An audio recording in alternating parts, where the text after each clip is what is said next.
हमारी सल्तनत में आपका स्वागत है। जहांपना, आपके दरबार में बहुत सारे बुद्धिमान दरबारी हैं और मेरे राजा ने समझदारी से भरे घड़े की गुजारिश की है। समझदारी से भरा घड़ा?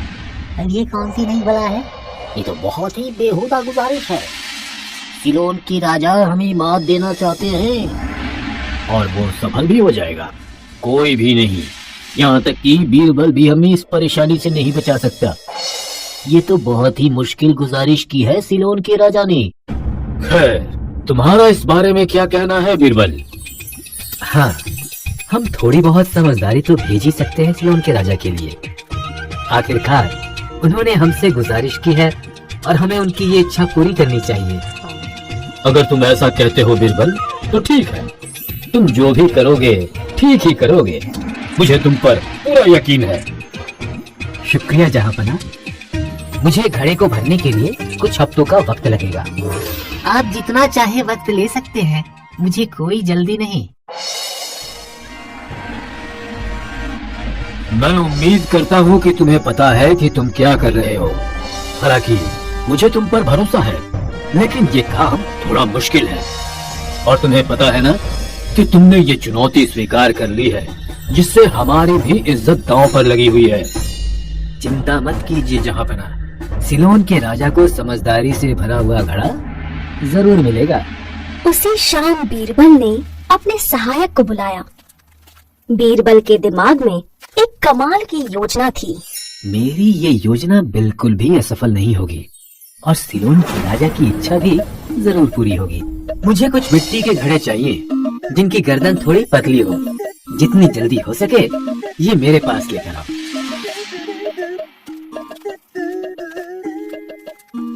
बीरबल बाहर बगीचे में गया और अपनी योजना के बारे में सोचने लगा और कुछ ही देर में बीरबल का सहायक भी वहाँ कुछ घड़े लेकर आ गया, जैसा कि बीरबल ने कहा था। ये रहे आपके घड़े हुजूर। बहुत बढ़िया, ये घड़े लेकर मेरे पीछे कद्दू की क्यारी में आओ।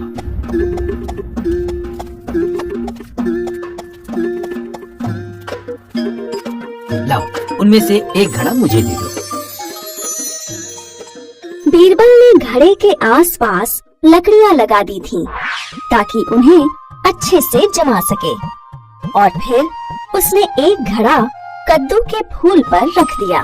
अब इसी तरह बाकी के घड़े भी रख दो, कद्दू के फूल को बिना नुकसान पहुँचाए। जब उसने आखिरी घड़ा भी कद्दू के फूल पर रखा, बीरबल ने ऐसे देखा जैसे कोई जीत हासिल की हो।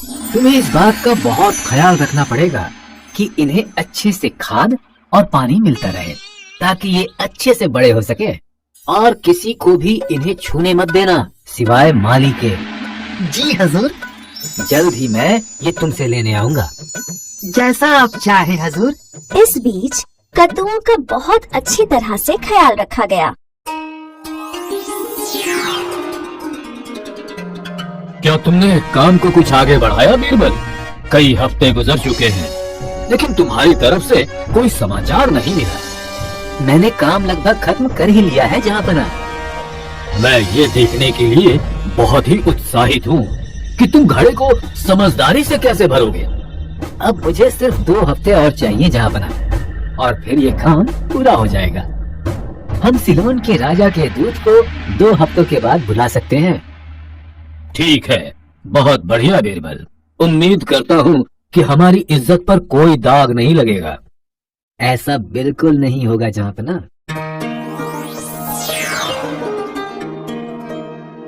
सभी दरबार में इकट्ठा हुए। भीड़ में बहुत सारी फुसफुसाहट और हंसी सुनाई दे रही थी। सभी दरबारियों की नजर बीरबल पर थी। उसने ऐसा क्या किया है घड़े को समझदारी से भरने के लिए? मुझे नहीं लगता कि बीरबल इस चुनौती को पूरा कर पाया होगा। मुझे भी ऐसा ही लगता है। ऐसा कर पाना किसी के लिए भी नामुमकिन है।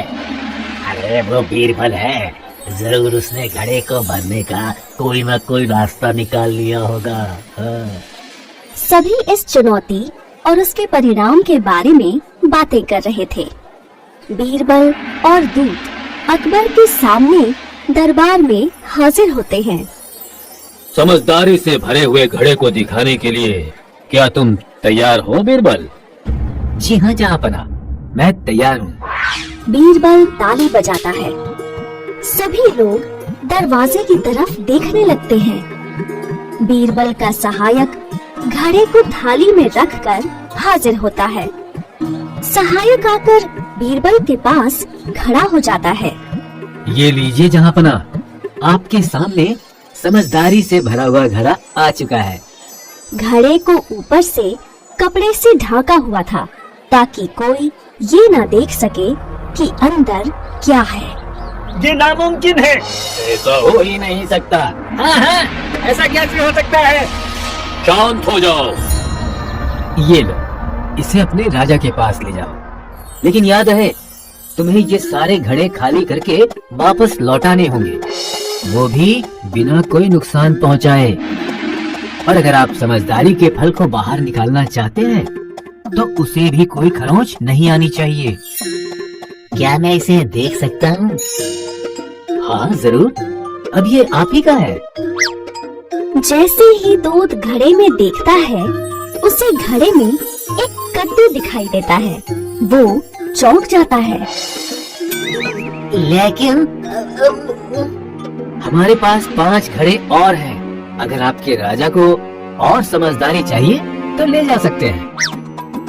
तुम्हारे सामने कोई खड़ा हो सकता है बीरबल? तुम लाखों में एक हो। हम तुमसे पंगा क्यों लेते हैं? दूध घड़ा लेकर चला जाता है। बीरबल, मैं बहुत ज्यादा उत्साहित हूँ समझदारी के उस फल को देखने के लिए। तुमने कहा था कि तुम्हारे पास 5 और हैं, है ना? जी जहाँपना, मेरे पास 5 और हैं। मैं अभी आपके लिए मंगवाता हूँ। दूसरे घड़े भी यहाँ ले आओ। जी हुजूर।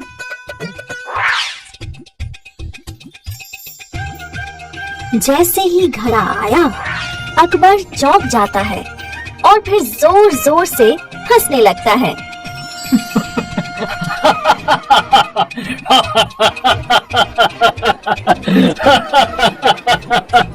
पूरा दरबार ये देखना चाहता था कि उस घड़े में क्या था। बिल्कुल, यही है समझदारी का फल। सिलोन के राजा इसे देखकर जरूर समझदार बन जाएंगे। इसके बाद सभी को दरबार में घड़ा दिखाया गया और सभी ने बीरबल की बहुत तारीफ की। बीरबल, तुम ही मेरे सबसे अच्छे राज दरबारी हो। तुम्हारे आगे सब पानी कम है।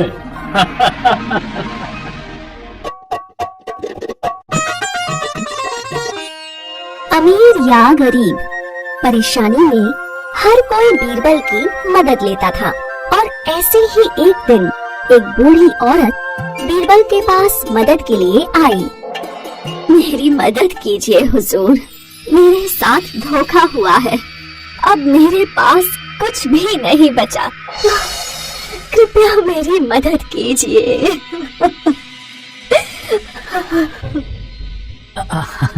कृपया आप बैठ जाइए और मुझे आराम से बताइए कि आखिर हुआ क्या है। ये एक लंबी कहानी है। 6 महीने पहले मैं तीर्थ यात्रा पर जाना चाहती थी, लेकिन मुझे अपने पैसों की चिंता थी कि कहीं ये चोरी ना हो जाए जब मैं बाहर जाऊं। तो आखिरकार मैंने एक सन्यासी से मिलने का फैसला किया, जिसके बारे में मैंने सुना था। वो गांव के बाहर ही रहता था। सन्यासी महाराज, मुझे आपकी मदद की जरूरत है। मैं किस तरह तुम्हारी मदद कर सकता हूँ? मैं एक तीर्थ यात्रा पर जा रही हूँ और यहाँ मेरा कोई भी नहीं है जो मेरे पीछे से मेरे धन की रक्षा कर सके। और इसीलिए मैं यहाँ आई हूँ ताकि ये धन मैं आपके पास रख सकूं जब तक कि मैं वापस नहीं आ जाती। मैं ये नहीं ले सकता। कृपया सुनिए, मेरा ये थैला तांबों के सिक्कों से भरा पड़ा है। ये सब मैंने पाई पाई करके जोड़ा है और मेरे पास कोई ऐसी जगह नहीं है जहां मैं इसे रख सकूं। कृपया करके आप इसे अपने पास रख लीजिए। मैं जैसे ही वापस आऊंगी आकर आपसे वापस ले लूंगी।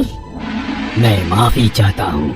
मैं इन दीन दुनिया के चक्करों में नहीं पड़ना चाहता।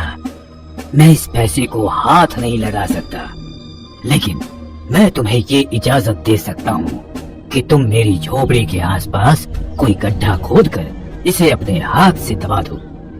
आप बहुत दयालु हैं सन्यासी महाराज। बूढ़ी औरत अंदर जाकर झोपड़ी के एक कोने में गड्ढा खोदती है। यहाँ ये सिक्के सुरक्षित रहेंगे।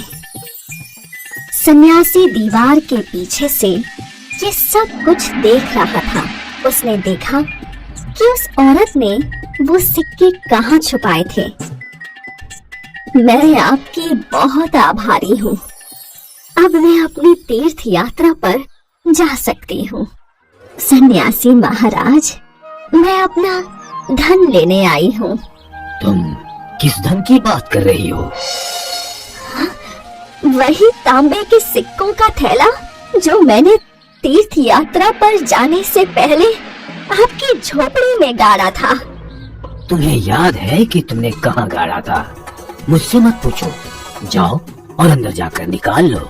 औरत अंदर जाकर उस जगह खोदने लगती है जहां उसने सिक्के दबाए थे। यहाँ तो है ही नहीं। मेरा सारा धन गायब हो गया। औरत चौंक कर सन्यासी की तरफ भागती है और उससे अपने पैसों के बारे में पूछती है। अरे सन्यासी महाराज, सिक्कों का थैला जो मैंने वहाँ गाड़ा था वो अब वहाँ नहीं है। मेरे सिक्के कहाँ हैं? जाओ यहाँ से औरत। मुझे इन सांसारिक झंझटों से परेशान मत करो। लेकिन 6 महीने पहले मैंने धन वही दबाया था। ये हो सकता है, लेकिन मैं इस सांसारिक मोह माया की तरफ बिल्कुल नहीं देखता। मेरे दिमाग में सिर्फ एक ही ख्याल है, भगवान, भगवान और सिर्फ भगवान। मैं और क्या कर सकती थी, इसीलिए आपसे मदद मांगने आई हूँ। कृपया मेरी मदद करें हुजूर। मैं तो बर्बाद हो गई हूँ। क्या ऐसा हो सकता है कि उस सन्यासी ने तुम्हारे सिक्के चुराए हैं? मुझे यकीन है उसी ने चुराए हैं, लेकिन इसका कोई सबूत नहीं है। तो चलो पता लगाते हैं। जो भी मैं कह रहा हूँ उसे ध्यान से सुनो। बीरबल और वो औरत सन्यासी की झोपड़ी के पास जाते हैं। यही है वो जगह हुजूर। बढ़िया। जाओ अब पेड़ के पीछे छिप जाओ और याद रहे तुम्हें झोपड़ी में तभी आना है जब मैं उसके पैरों को दूसरी बार हाथ लगाऊं। न एक पल पहले न एक पल बाद में। मैं वैसा ही करूंगी जैसा आपने कहा है हुजूर। बीरबल झोपड़ी के अंदर जाता है और देखता है कि सन्यासी उस कमरे के बीच में बैठा है और ध्यान में मग्न है। मुझे आशीर्वाद दे सन्यासी महाराज, तुम्हारी आयु लंबी हो। यहाँ मैं आपसे मदद मांगने आया हूँ, लेकिन मुझे लगता है कि इस परेशानी में आप मेरी कोई मदद नहीं कर पाएंगे। बताओ बच्चा, मुझे अपनी परेशानी बताओ। नहीं महाराज, आप रहने दीजिए। आप एक सन्यासी हैं और मेरी परेशानियों के लिए मैं आपको परेशान नहीं कर सकता। ये संदूक लेकर वापस जा रहा है। इसमें जरूर कुछ कीमती सामान होगा, लेकिन इस जालिम दुनिया में मैं किस पर विश्वास कर सकता हूँ? मेरा मार्गदर्शन करें महाराज। पूरी बात कहो बच्चा। मुझे अजमेर जाकर अपने भाई से मिलना है। क्या ये कीमती हीरे मैं आपके पास छोड़ सकता हूँ? बच्चा, धन का ख्याल आना भी मेरे लिए पाप है, लेकिन मैंने तुम्हारी मदद करने का वादा किया है और भगवान का एक दास होने के नाते मैं अपने वादे से मुकर नहीं सकता। जैसा कि मैं धन को हाथ नहीं लगाता, तुम इस संदूक को झोपड़ी में दबा सकते हो। ये यहाँ पर सुरक्षित रहेगा। आप कितनी दयावान हैं। मैं आपका आभारी हूँ।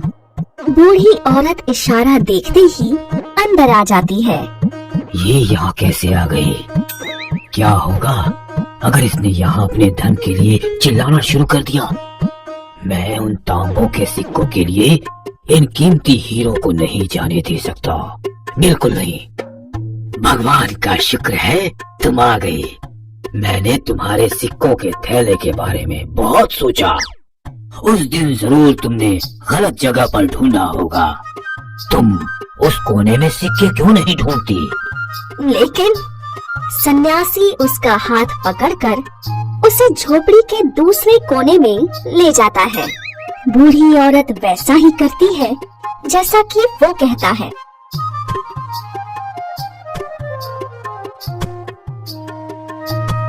आपने सही कहा, मुझे अपने सिक्कों का थैला मिल गया। बेवकूफ औरत, तुम तब से अपने सिक्कों को गलत जगह पर ढूंढ रही थी। धन से चिंता आती है, चिंता से याददाश्त कमजोर होती है और फिर आपका दिमाग खराब हो जाता है। क्या तुम सोच सकते हो, इस औरत ने तो मेरे ऊपर इसके धन को चोरी करने का इल्जाम भी लगा दिया था। तो बच्चा, तुम अपनी संदूक को यहाँ झोपड़ी में कहीं भी गाड़ सकते हो और दबाने की जगह याद रखना। मुझे तो ये सांसारिक मोह माया समझ में ही नहीं आती है। वो तो मुझे दिख ही रहा है। बीरबल का एक सहायक दौड़कर आता है। हुजूर, आपके भाई आपसे मिलने आए हैं। आपको जल्द से जल्द चलना चाहिए। ओहो, तो अब तो मुझे अजमेर जाने की कोई जरूरत नहीं है। मैं आपका बहुत आभारी हूँ महाराज।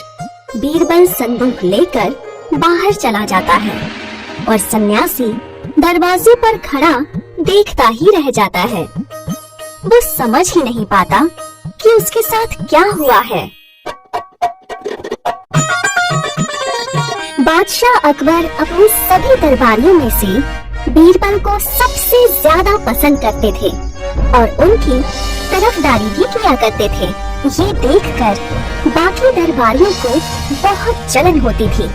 उन सब ने राज्य के कई और लोगों के साथ मिलकर बीरबल की इज्जत गिराने की बहुत सी योजनाएं बनाई, पर कभी सफल नहीं हो पाए।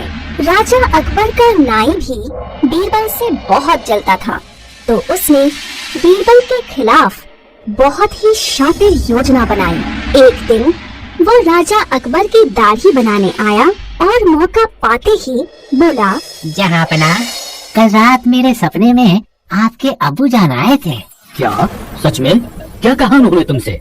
जहांपना, वो बोले कि वो जन्नत में बहुत खुश हैं, पर कभी कभी जब उन्हें हंसा के उनका मनोरंजन कर सके, किसी ऐसे इंसान की कमी महसूस होती है। जहांपना, आपको इस बारे में कुछ करना होगा। आपको अपने अब्बू के मनोरंजन के लिए किसी मजाकिया इंसान को भेजना होगा। मुझे यकीन है आपके अब्बू बेहद खुश होंगे और आप पर दुआओं की बरसात करेंगे। नाई ने अकबर को सोच में देखकर उसी वक्त बीरबल का नाम लिया और ये सुनकर बादशाह अकबर ने भी खुशी से हाँ कर दी। बादशाह अकबर ने बीरबल के लिए बुलावा भेजा और ये देखकर नाई बहुत खुश हुआ। बादशाह अकबर, आपने मुझे याद किया? बीरबल, मुझे इस बात पर कोई शक नहीं कि तुम हमारे लिए किसी भी चीज का त्याग कर सकते हो। पूरा यकीन है कि हमारी किसी भी बात से इनकार नहीं करोगे।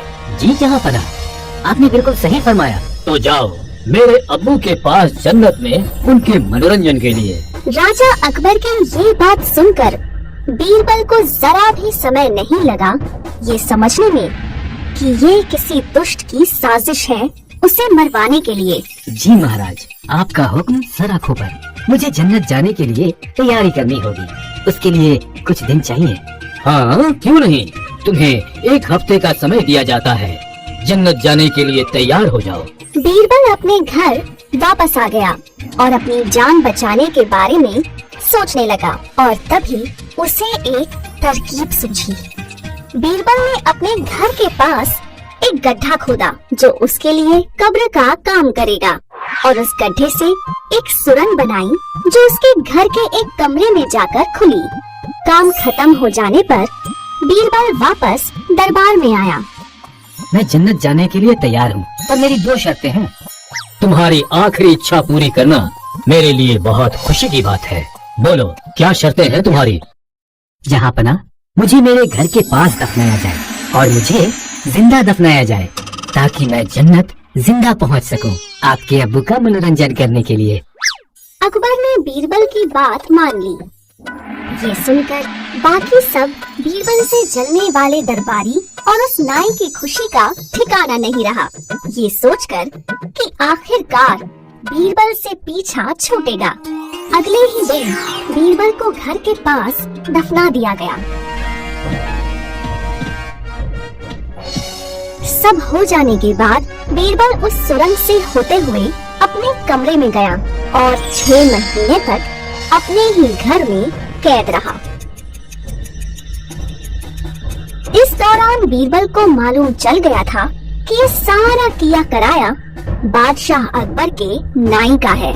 6 महीने बाद बीरबल बादशाह अकबर और सभी दरबारियों के सामने दरबार में पेश हुआ। अरे ये कहाँ से आ गया? ये जिंदा कैसे है? इसे तो दफना दिया गया था ना। हाँ हाँ, ये यहाँ कैसे आ गया? कहीं ये बीरबल का भूत तो नहीं? अरे बीरबल, वापस कैसे आए? मेरे अब्बू कैसे हैं? क्या उन्होंने तुम्हें वापस भेजा है या कोई और वजह है? जहाँ पना, जन्नत में सब अच्छा है। मैं आपके प्यारे अब्बू के साथ था। वो मेरे मनोरंजन से बेहद खुश हुए और मुझे इजाजत दी वापस आकर उनके सबसे महान बेटे का मनोरंजन करने के लिए। क्या उन्होंने मेरे लिए कोई संदेश भेजा है? जी महाराज, जन्नत में एक भी नाई नहीं है। मेरी बढ़ी हुई दाढ़ी और बिखरे बाल देखकर तो आपको अंदाजा हो गया होगा। तो उन्होंने आपके नाई को वहाँ भेजने के लिए बोला है। नहीं नहीं महाराज बीरबल, मुझसे गलती हो गई जो मैंने आपके खिलाफ षड्यंत्र रचा। मुझे माफ कर दीजिए महाराज बीरबल। बादशाह अकबर को सब समझ आ गया और उन्होंने नाई को आजीवन कारावास की सजा सुनाई और बीरबल को इनाम दिया। दिन का काम खत्म करने के बाद अकबर अपना कुछ वक्त अपने राज दरबारियों के साथ हंसी मजाक करके गुजारता था।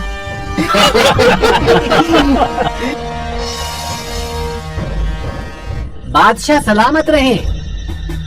तुम कहाँ थे? तुम तो सुन ही नहीं पाए अभी अभी जो बीरबल ने बताया। मैं माफी चाहता हूँ बादशाह, लेकिन आज मैं एक कमाल के आदमी से मिला और मैं उसे आपसे मिलाना चाहता हूँ। और ऐसा क्या खास है उसमें? वो एक भाषाविद है बादशाह। वो फारसी, अरबी, संस्कृत, पाली, प्राकृत, मैंडरिन, जापानी, लैटिन और 42 दूसरी भाषाएं बोल, पढ़ और लिख सकता है। तुम कहाँ से आए हो? ऐसा कहा जाता है कि किसी आदमी को जानना है तो उसकी भाषा को पहचानो। क्या आपके लोग इस सवाल का जवाब ढूंढ सकते हैं? मैं आपके दरबारियों को चुनौती देता हूँ कि वो मेरे मूल स्थान का पता लगाएं। हम ये चुनौती लेने के लिए तैयार हैं बादशाह। बहुत सारे लोगों ने कई अलग अलग भाषाओं में उससे सवाल किए। मी मराठी पण बोलू शकते, મને ગુજરાતી પણ આવડે છે। I can speak English as well. मैंने थोड़ा तेलुगु बदला दो। बादशाह सलामत, ये तो कई भाषाएं बिना रुके बोलता है। यहाँ तक कि हर भाषा का इसका उच्चारण और उस पर पकड़ कमाल का है। खैर बीरबल, तुम काफी देर से गहरी सोच में हो। तुमने जरूर पता लगा लिया होगा कि ये आदमी कहाँ से आया है। मुझे थोड़ा वक्त और चाहिए, पर शायद कल तक मैं इसका पता लगा लूंगा। ठीक है, लेकिन अगर कल तक तुम इसका पता नहीं लगा पाए तो ये नौकरी छोड़ देना। ये भाषाविद आज रात हमारा शाही मेहमान है। राजसभा खत्म हुई। राजा तोडरमल इसे बीरबल के ऊपर अपनी जीत के रूप में देखकर खुश होने लगा।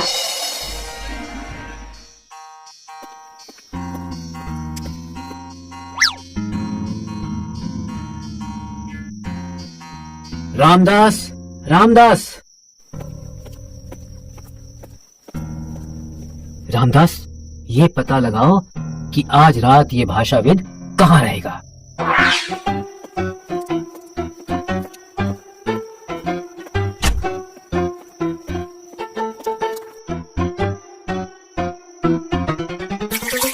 अरे अरे अरे के मर के जल छिटा दो।